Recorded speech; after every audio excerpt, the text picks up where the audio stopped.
All right. Good evening, everyone. Calling our meeting to order, ACSD Board, Monday, September 17th, 2018. And we'll blast right in with a round of introductions. Suzanne, would you just lead us off, please? Suzanne Buck. Mary Cullinane.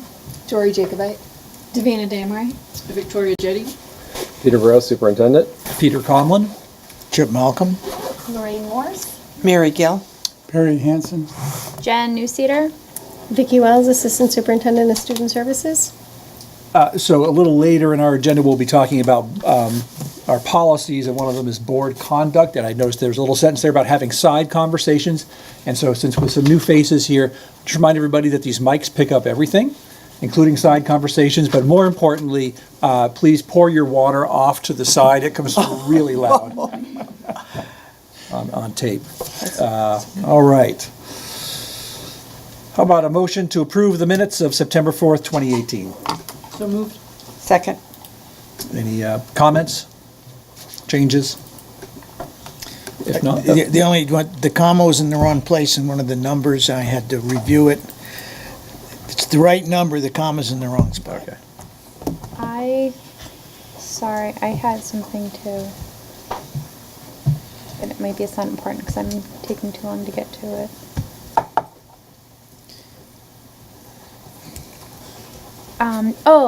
Under motion, under C, where it's supposed to be motion to approve the bills, it says motion to approve the minutes. Correct. No, okay. Yeah. All right, with those changes in mind, all those in favor of approving the minutes, please say aye. Aye. Aye. That's pretty lackluster involvement. Aye. Let's try that again. All those in favor say aye. Aye. Very good. Anybody opposed? Anybody abstaining?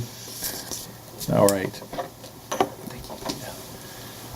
All right, moving right along, report of the board committees. I'm kidding, Chip. Oh, is that me? Yes. If we ever go to this consent, then we wouldn't have to do this, right? Yeah.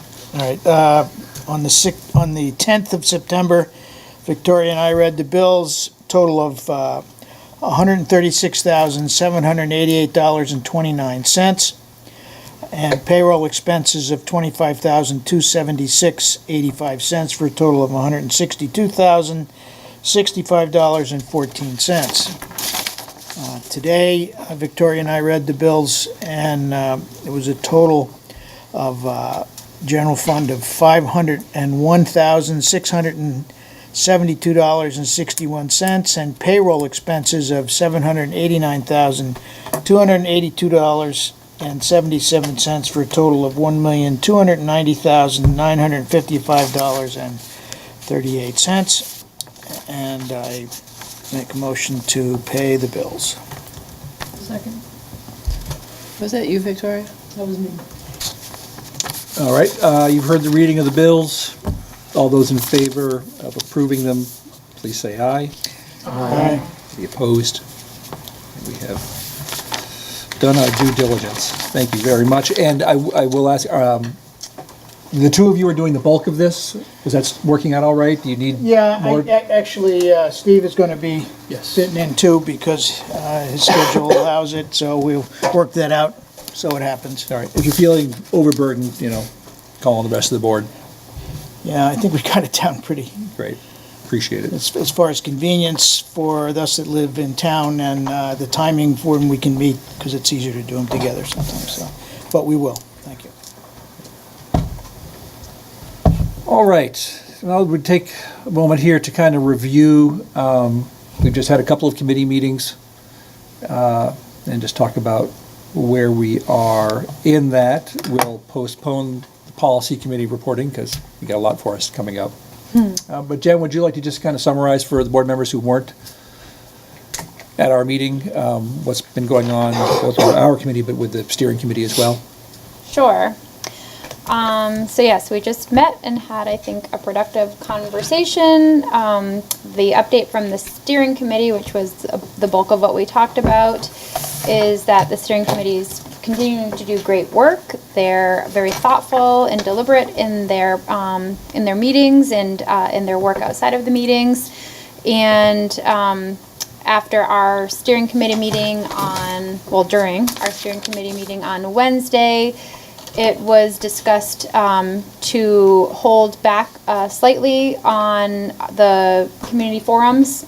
There is some more work that needs to be done as far as finalizing the process of the forums, communication plan, and getting information out to the community to prepare them for the forums, as well as some revisions, additions to the data that will be shared. So we're meeting fast and furiously. So Mary has joined the steering committee. She is on the process group, and I think you'll agree she's a fantastic addition to that group, adding a lot of her years of expertise. She and I will be meeting with a joint meeting of the communications group and the process group tomorrow morning, bright and early. And we're really hoping to kind of finalize some of the work moving forward. Then we'll meet again, I think as a big group. It'll be that second Wednesday of October. And at that point, we're hoping that we'll really have the full plan fleshed out by the end of that meeting, and the forum dates scheduled, which is, I know I keep promising you that, so I'm going to be Jen that cried wolf, but I'm really hoping that will come out of the next meeting, or we'll have a really good reason not.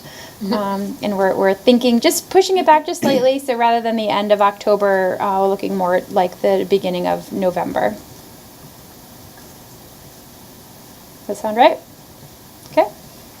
So one of the questions that came up during our committee good point. meeting that was Thank very you. challenging was, Mary said that, what the steering committee wants to know is what does the board want to know from the first round, the first meeting? I don't think we answered it sufficiently. We had a good conversation. It was a big question.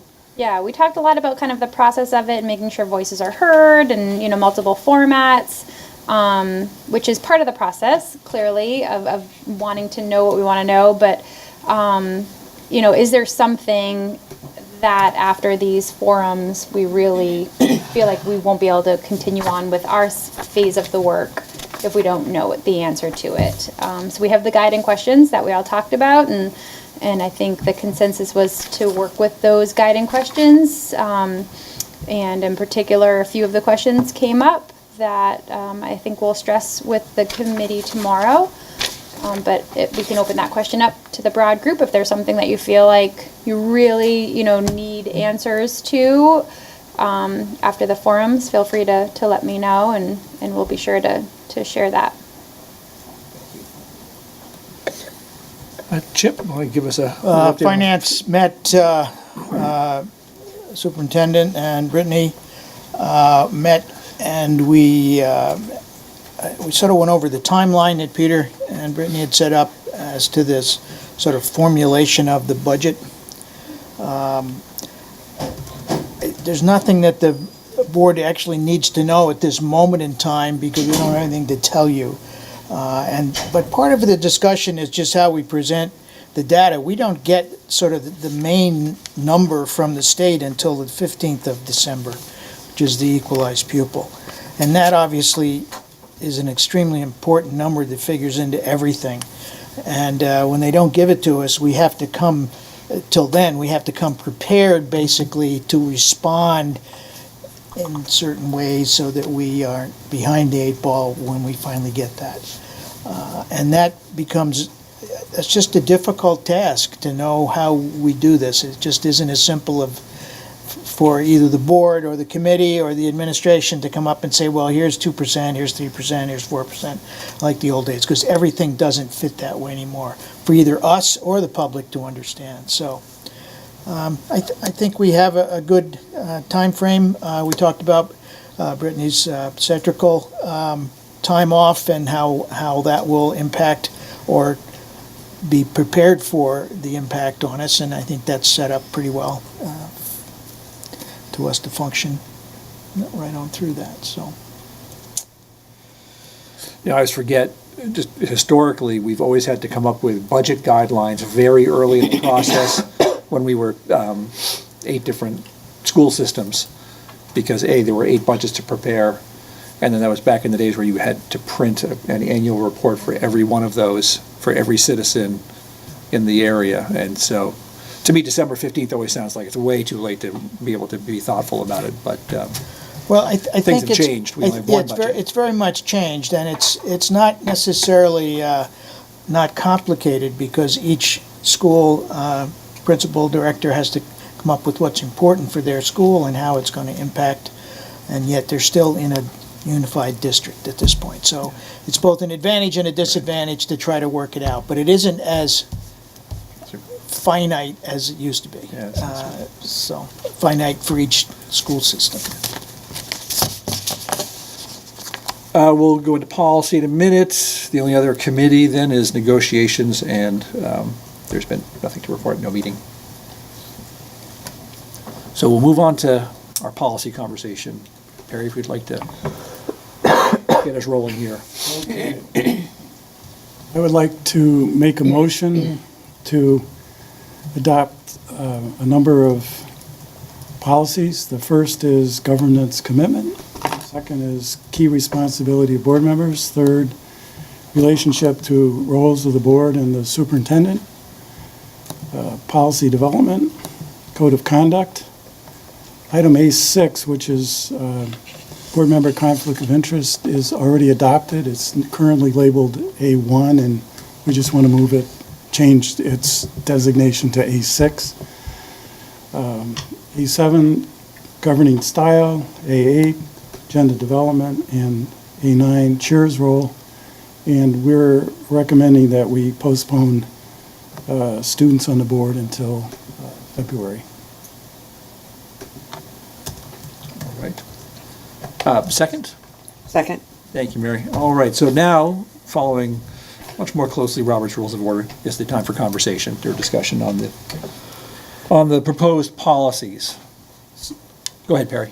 So I just wanted to remind you, I think you all remember, we had a good meeting at our retreat. There were a lot of really good comments about some of the word choices and style and so forth. And I think I mentioned to you briefly that our committee got together after that meeting. We spent a couple hours going through all of the comments. We did our best to incorporate and respect all of them without exception, as far as I know. And one of the outcomes of that conversation was to just park the students on the board for so that we could digest more. I think Mary Gill says she wants I want to do research, do more research, champion yeah. and bring more stuff to us. But the budget's in the way, so that's why we said February. Okay. We don't want to interrupt the budget. I think that's all I wanted to say. We're happy to answer questions. Chip? Thanks for cleaning them up, and wordsmithing and doing all the rest of it. I really felt they were much easier to read at this point, at least from my having read them all again and all. So I thank you very much for that. And there wasn't anything that glaringly stood out to me that I didn't like the way it was said. Any other questions? I'm sorry that I was not there at the board retreat, but I do have a couple of questions about a couple of the policies, and maybe it's a misunderstanding about what they're saying. Are you, in fact, recommending that the executive committee is the only one that participates in the superintendent's review? No. We're recommending that we put the executive committee in charge of overseeing the review. And there's a big difference. That involves the whole board, input from whomever they think, coming up with the right scheme, making sure that we all know about it. It's not a one-off hide in the back room at all. Okay, That's not the intent. okay. Is that, Actually, I was just going to ask the same question in a different way, in that at the retreat, the things that we had the most conversation about, other than the students on the board, was having an executive committee and the executive committee's role in Yep. in the evaluation. The second question that I had, and I'm not disagreeing with the general direction of many of these, my understanding of the board's role was as a court of last resort for things like issues of hiring and firing and student discipline. So, for example, expulsions. And to me, that was not clear that there are specific times when the board is involved.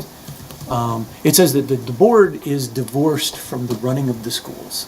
And I totally agree with that. But my understanding was that we have to be responsible for hiring and firing, that we are attaching our names to those contracts. The other thing was, I know that we have to be involved in expulsion hearings, don't we? Statute, that's Yeah. a statute. There's statutory, Yeah. the quasi-judicial role of the board. Yes, that's what I was kind of Yeah, thinking of. yeah. And when I look at the one, the relationship of the role to the board and the superintendent, especially, and responsibilities of board members, I don't see those set-asides in there. Is that something we should be concerned about, or is that something that needs to be in there, or? We didn't do a couple of things. One, we didn't finish the links because Okay. things are still being developed. And I say that only because we could certainly put links in to statutory things. I mean, Okay. we just didn't want to get repetitious on things that are already, I think, well-defined. Okay, Well, and I would say, I'm not sure we need policy for something that's already in statute. One Yeah. Okay. supersedes the other. Okay. That's what I meant by the link, a reference to statute, if it's helpful. so essentially, it's still going to be that the board is offering contracts, that the board has to be consulted before an employee is fired, that the board has to be, there has to be a hearing before the board if a student is being expelled. That all those things Those are are all in still. statute. Okay, they are Yeah. all in, okay, Yep, okay, yep. thank you. Did you, within your committee, further discuss sort of the executive committee topic and just, I'd like just to get a sense of the conversation and where you landed on it? Which is clearly with a recommendation to have one. Yeah, we still thought it was a good idea and a useful vehicle. In part, when you can't get the whole board together, there's a small group that you can call together. In as much as other committees were not received by the board in our conversations, it seemed good to have the executive committee that handled Peter's review. I should say the superintendent's review, in the sense of organizing and leading it.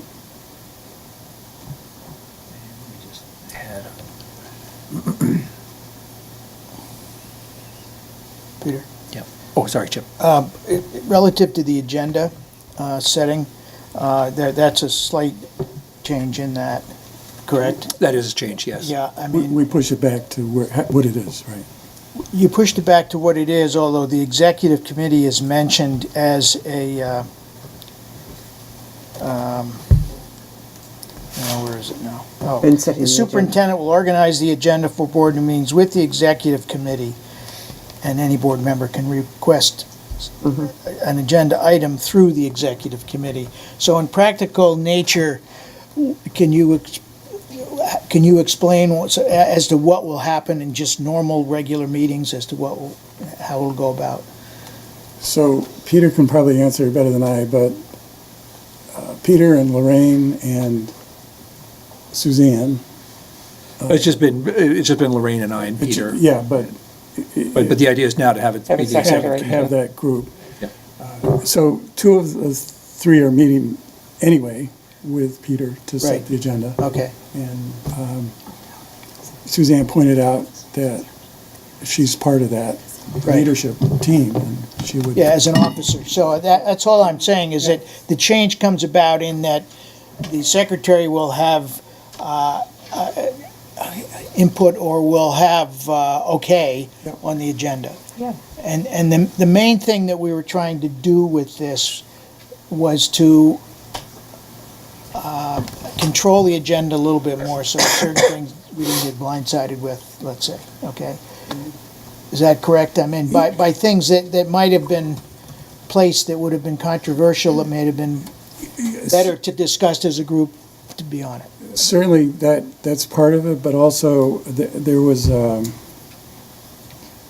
way of setting the agenda which wasn't written down. Now, anyone knows who does it and Okay. can participate by writing Peter and saying, I would like this on the agenda, which just wasn't explicit before. I mean, it was understood, but now it's explicit. Right, fine. And I think that's, oh, go ahead, Steve.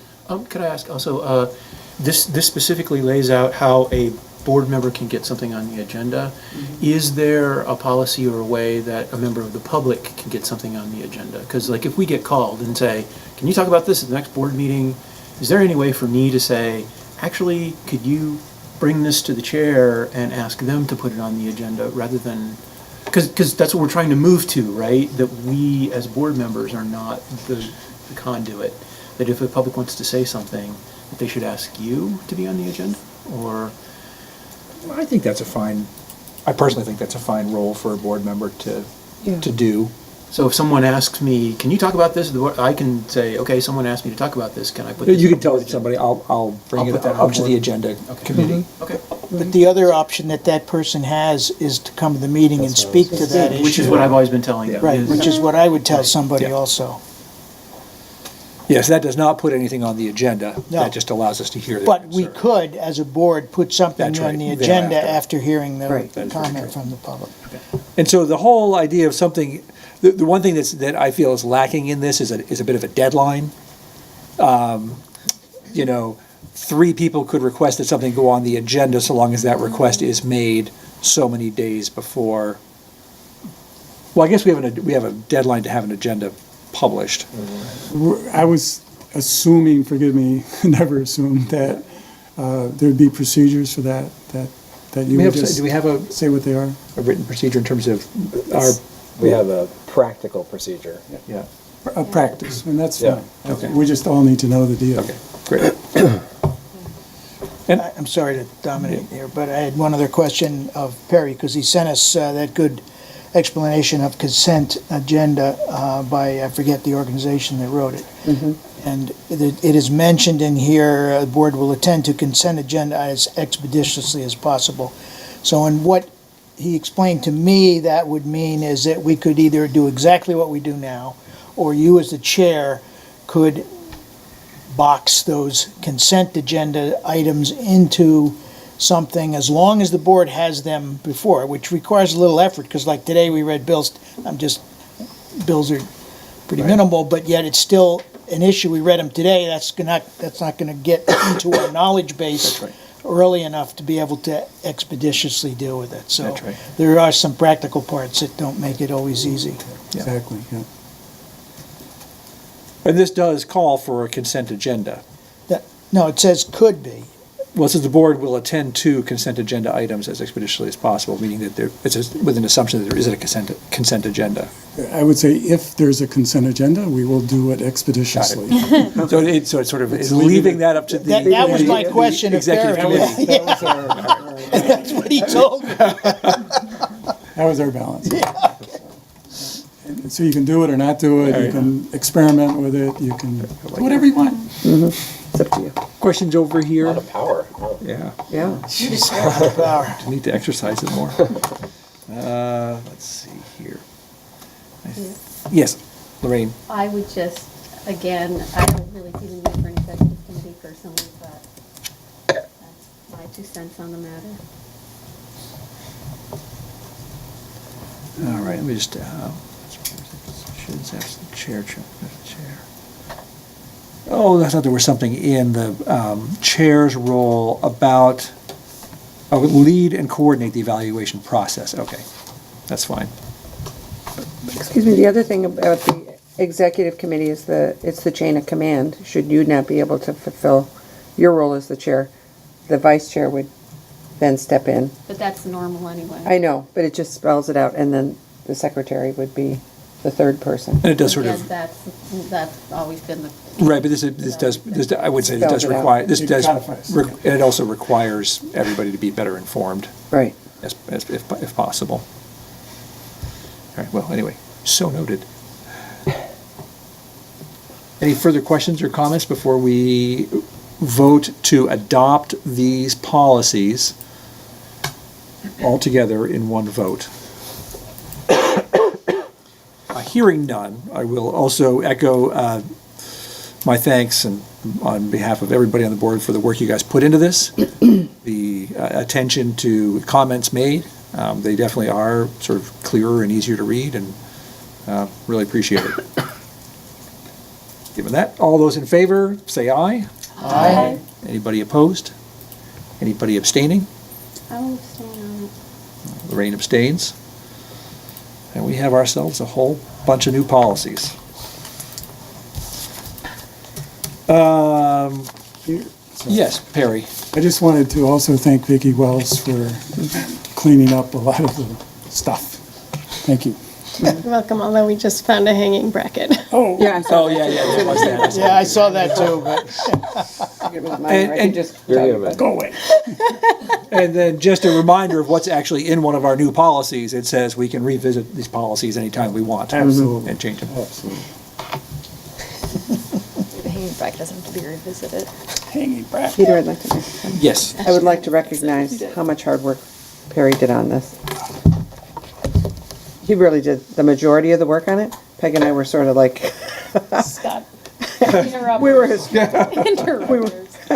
We're providing valuable feedback. we did, but Feedback he all did along the way. majority of the work, and I want to recognize, The research, yeah. he did the research. But you guys, when you came in with your whack me the side of the head, it was great. They were not chickens. It was good, There was thanks. a lot to say.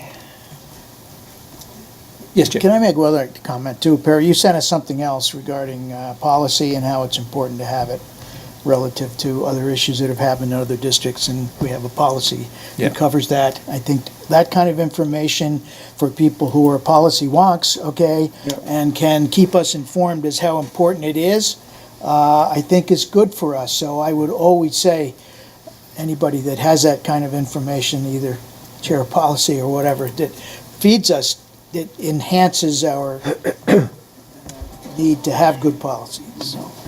I had a panic attack because I was listening to the news about Burlington. I said, oh my God, when did we do that? So it's kind of neat. It came out, it was a requirement, we did it, we were ready, and they hadn't even looked at it. I had just the opposite reaction. I was like, we have a policy on this. Pretty good one, too. I think they did too, but they weren't necessarily following it. Yeah, right, yeah. I couldn't tell if they had it or didn't have it. Yeah. but I knew we had it, I just didn't remember when we. Right. Not to work in Burlington. All right. So as part of the superintendent evaluation process, Whoa, sorry. Are we jumping over other? we could go, well, I was going to put other afterward. But Peter's messed up. asking. Peter's messed everything That's up. here. Is there anything else? Here's the paper. Anything else before we talk about the superintendent's goals? Anything? No, do Other we normally do topics? this in executive session, or do we normally do that? Well, so this is a very good question. So Thanks. we are at the beginning stage Okay. of this, when really we're finding out from using the model that we currently use. Generally, the superintendent says, here is what I'm looking at for my goals for this year. And then we, later in the year, at two different points, will evaluate him largely based on his own goals and any others we may set out for him. My feeling was that, and I'll let the superintendent be the judge of things, but as we go along, there's nothing here where we're evaluating him. We're simply listening to the goals and really wasn't warranting an executive session. Okay. Which he may or may not have been all that comfortable with, but You went along. You went along. err on the side of public openness. Thank you very much. All right. So you want me to launch into this? So Go there's right a ahead. link in your board pack to this document. And this is part of, this document's contained within the manual that we use for my evaluation. I'm not sure, now that we have a formal executive committee, I'm not sure if that will change any of this or not. But this is my self-assessment, which I do at the beginning. Not everyone seems to have permission to view your You might link. need to change how you're logged in. I did. I was logged in like as my personal account, and I had to switch to my ACSD account. Yeah, you gotta be an ACSD Google person. No worries. I think it should work if that. Okay, keep going, I'll just log out. I'll raise So my hand again. if you can't get on, maybe look on with someone else, and then I can I can problem solve the link later tonight Okay. and get it to you. Makes good bedside reading. I was wondering what I was gonna do tonight. Good that we cleared that up. So there are 4 standards that I'm evaluated by.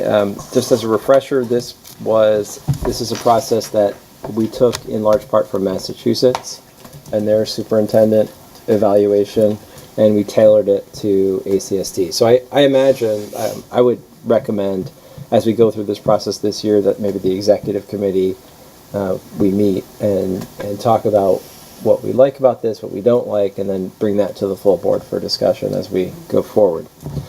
So there are 4 standards here, and I've rated myself according to each standard. I've got rationale in there of why I am rating myself, and it's kind of rating myself and rating the district. My work connects to so many other people, so it's both kind of what I'm doing in terms of my leadership, and then what's the impact? Is anything actually happening? So you know, just as with building principals, they're evaluated based both on their effort and their acumen, but they're also based on, are they creating change? So that's kind of my lens as I look at my work here. So I think with, in terms of instructional leadership and that standard, that's been a real central focus for me over the last 5 years. And I think it's kind of coming to fruition now. I've been really excited to see some of the changes happening this year that, last year seemed like a long way away. And on many different levels, I try to work both at a visionary, kind of goal-oriented level, but also really understand what's happening in the classroom in terms of instruction and challenges that teachers are having and engaging the community. So I would say, if I was going to lean in any one direction in my work, that I lean towards this standard probably more than others. It's where my natural tendency is. And I think that shows in a number of ways, both within the district and outside of the district. Our real goal this year is, I wrote down below here, IB for all, and making sure that all students have access, and that's an area that I'm going to be focusing on with everyone as we look at building systems within the IB framework to make sure that this is really the paradigm shift not for the students that are already doing well. We care about them equally, but that there's also a real significant shift for those that school just has never really made a lot of sense. I'm also continuing work at the state level. I'm going to become a trustee for the Superintendent's Association to try to support work happening statewide. I'm continuing with the Snelling Leadership Project, which I've been a part of. This is now my 2nd cohort that I'm going through. That's a program that is really kind of, I think, the leading leadership program for administrators, school administrators in the state. And it's been wonderful to be a part of that, and to both talk about what's happening here and learn from others that are doing great work everywhere. So I feel like it's actually a learning experience for me. And Vicki was an attendee in the last session, and we learned a lot from each other. So. Management and Operations Standard 2. This is, I think, as I look to the work that we did this past year and look ahead to this year, the master planning process is a really, I think, central part of my work, and it's a lot of the work I'm doing behind the scenes too, and in talking with people and being in communities and helping people to start to understand how to come together to discuss our future in a way that's not reactionary and polarizing, but that is inclusive and forward moving. And as all of you know, that that work gets emotional very quickly. So my work, I think over the last year in helping to set up the master planning process and moving forward this year is really going to be helping to support that and really kind of sit with some of the challenging conversations that I think are on the horizon and be with people through those processes and also provide direction so that we're not kind of perambulating around our issues and not moving forward with a direction. We're continuing also just in year 3 of unification, you can't not be continuing to move to bring systems together, and that is definitely happening at the central office level, looking at our buildings, our building leaders, our administrative assistants, and finding new ways to do things, and helping people to move from places of kind of thinking it's everyone else's fault and taking responsibility and working to change things together. So that is work that continues, and we're definitely not there. We still have a long way to go, but I see that culture starting to change. This kind of systems change isn't about creating a new protocol and everyone just follows it. It's about people and systems, and it's a living and breathing system. So it has it's work that you have to do with people instead of just kind of designing the perfect organizational system. Family and community engagement continues to be a real focus, both with our Community Partnership Council, all the work I do throughout communities and in schools. This year we've got 4 community partnership teams that have started, and those are really exciting. They sprouted from our work from the Community Partnership Council, and they are starting to take root in 4 of our communities. And I see those probably growing to all 7 next year. So I think we have a model when you look at what we're doing with community engagement and engaging communities in schools. I think we're a place that probably other districts are looking to. And a lot of that has to do with our work with what's her name, Joyce Epstein. Is that her name? Right. Yeah. Joyce Epstein, who kind of created the model, basically, that we're following. And we've gotten training from her as well. Professional culture. I think professional culture kind of undergirds everything. And when I think about it, and I think about how we're changing as an organization, and I think about my visits to schools, I see IB and the learner profile and our deepening understanding of self and other as a place of becoming right now for us as a district. I see us changing and shifting. When I got here, I feel like we were a lot of individual towns trying to make sense of someone over on the other side of the town line. And I think I see us moving closer together as a school community, as a greater community. And I think our work with International Baccalaureate and the learner profile and our work with equity is really important and is starting to shift and change and giving us a central place to come together. And that's one of the most exciting things about International Baccalaureate is the fact that it's common language. We're sharing the same kinds of vision about who we want to be as people.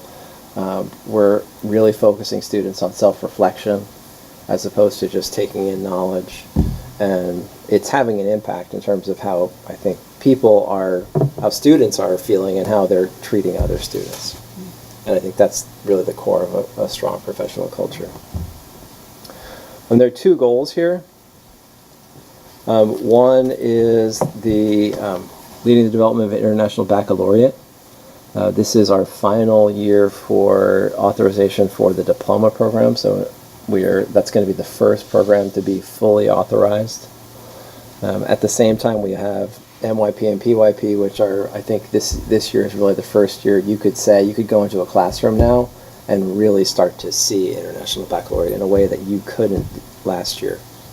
And I've heard that from many teachers and other people who, parents have been coming to me and talking to me and saying, yeah, I talked to this teacher, I was at open house at the high school, and they said this or this, and those kinds of things just make me almost cry. It's so great to hear that, that kind of shift is really happening for people. So that my focus this year is going to be really helping to lead that work, to lead our development of international mindedness. We have been working, I'm going to be, I think it's in October, talking a little bit about the equity work that we've done from last year to this year and moving forward. So that's a big component of this as well. And continuing to foster collaboration, which I think we're getting a lot better at. We haven't in the past had a lot of opportunities to work together, and now that's increasingly a reality, and I think teachers get really excited to work with teachers from across other schools, especially at the elementary level. And that is growing, and I think we're learning a lot from each other. And we're also, I think, different school cultures are learning from other school cultures too. A lot of schools used to just work within their school and would occasionally get some info from the district coming into the school. Now people are working together to build units of inquiry. They're doing real work together and collaborating at a deep level. So my work will be to support that work. And then number 2 here is really kind of continuing in regards to unification, a fiscally responsible FY20 budget. I think we're still in the kind of the nascence of how to build a unified budget and learning how to build that at the administrative level, how to engage communities, how to be fiscally responsible but also provide the kinds of experiences that we want for all students. Because we're now unified, the whole game has changed. And the whole structure has changed. And this is really this coming year is only going to be the second year we've built a true unified budget, because the first year we rolled over all of our budgets into a single budget. So it's going to take, I think it's going to take a lot of leadership, especially if we have any reductions this year, to continue to bring equity to the front, to continue to be as transparent as we can about where we are and what we might need to increase or decrease, and make sure that we're providing what students need. Systems, as I mentioned, IB for all. Our work on systems is also critical. We can't continue to do one process one way in one school and another process a different way, and then expect to build on the data that we gather from our teaching and learning systems. When I look at how we operate, and I think this is probably Vermont in general, is we do very little with data, partly because we have very few systems which produce any kind of data that we can do something with. So part of our work in building systems is being able to have a baseline that we can build from and adapt and change to make sure that the energy we're putting into all this is actually having an impact. And part of that is also determining, which is in our strategic plan report every year, how much qualitative and quantitative data, how are we really assessing student success? Is it a test score? Is it a YRBS, Youth Risk Behavior Survey percentage?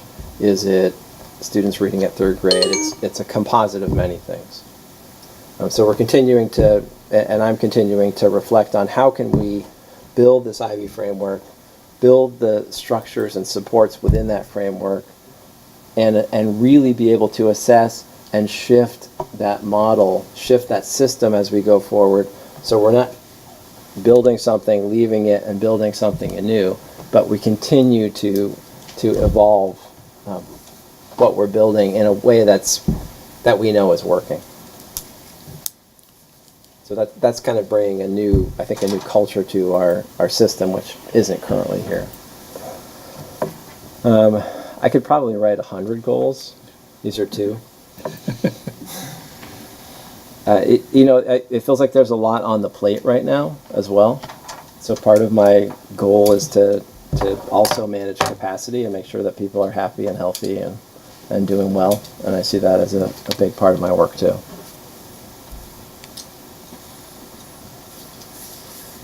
I'll just say anecdotally that having been in 2 schools last week, a 3-4, and then high school open house, I was really taken by the fact that the language the teachers were using was all the same. And it was all very IB-ish, and that was kind of one of the promises of IB, was that it was going to give teachers a common language and a common framework, and it was very noticeable being in those 2 schools. Steve? Yeah, I like all of the student-centered language and the move to international baccalaureate. One thing that I was wondering if you could address, perhaps in here or just talk to the board about, is we've gone through some significant changes here about, we had reductions last year, we had some feelings hurt about different issues on the staff. And is there something, are you, other than anecdotally, is there some sort of systematic way where you are monitoring staff morale, both on the building level and district-wide, to see how they're handling these changes and what morale, I guess, among the teacher and support staff? I would think that as the leadership position, that's something that you would be mindful of. I didn't really get a sense that was articulated in here. I know that you are good at doing that, but I think it's a constant. I mean, that's kind of what I was adding as the final goal here, of making sure that people are happy and healthy. Is I think above all, people need to know that you care, that you listen, and that you respond. And I think people understand the scope of what you can do and can't do. So there are certain asks someone might make which aren't within my power or ability to shift or change. But my goal is to be as transparent and open as I can, to listen to people when there's an issue, to communicate as often as I can, so that I'm not kind of in a box and all of a sudden come out and say something and people don't know what context to put it in.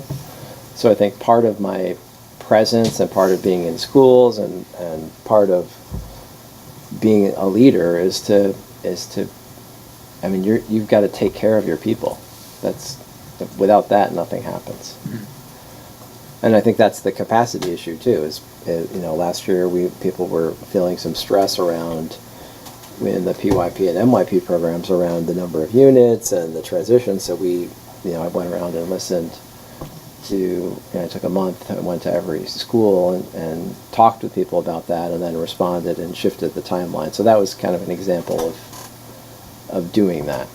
Like, that was something that I could do. We had initially intended to be moving faster with those 2 programs, but we decided that it's not going to matter to extend it. It's going to be more helpful, and we really want to do deep work. We don't want to get this done. We really want to shift reality. So it takes people being really present, and when people are stressed, they're not present. I think one of the challenges of last year was we talked about it in the finance committee, was the governor's level funding at the beginning of the year put this pall over the entire year.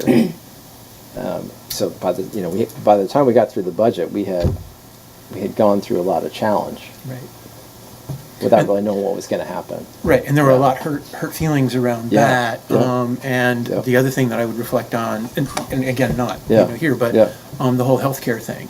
That really caused some people to feel like they were not valued as employees. And I'm not saying that it was you or anybody else. It was the way the system was. And I think there are things that we can do to ameliorate that, that we should try to do. And do you think that would be appropriate to reflect something in here around getting that feedback from staff, or about what? About like having a healthcare? Specific goal? No. About how are you responding to staff concerns? Is that the morale issue? How are you monitoring that, and how do you feel that that's being addressed? Would it be appropriate to put that in the, and what, I mean, I don't want to put you on the spot, I would say. I don't feel on the spot at all. Is the board? You can respond, but also, now It the is an open executive, question to the executive board. committee can take that up Oh, as we okay. revamp the, as we revamp, or continue to look at the evaluation process, yeah. But I would, just speaking to that I would say that really has to be every single year. Like that's like every day. So it's my relationship with the association leadership. It's my relationship with every employee. It's how I respond when there's a crisis. It's how I respond when there's an ask to do something outside of the contract or within the contract, or to figure out some kind of issue between two employees. So I think it manifests itself probably every day in my work, and I think as you're mentioning, I think it's central to strong leadership. Maybe it's kind of a preamble, that if you're saying that this is something that is a constant, that goes through this all, and if there were some kind of an overarching statement, which is what I hear you may be looking for.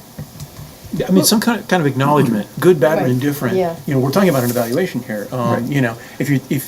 If that's something that you think is you're doing well at, let's put it in there and see, what the data shows, and is it working, and that kind of stuff. So,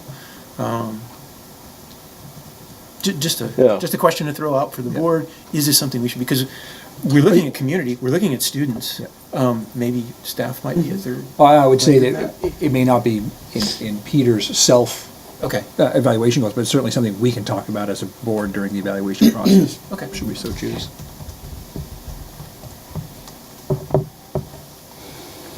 Further questions? Well then, right on time, I would welcome a motion to adjourn. So moved. Second. We're good. These two are 1-2 tonight, right? We're a team. Second to adjourn. We just learned about That was a no, it was a conversation. You weren't there. I forgot. We had at the end of our committee meeting. Yeah. We had a big discussion about you don't need a second to adjourn. Oh, you don't? Oh, good, okay. All those in favor of adjournment, say aye. Aye. And we stand adjourned. Thank you all. And there's still plenty of food way back on the right, so grab some. All right. Good job.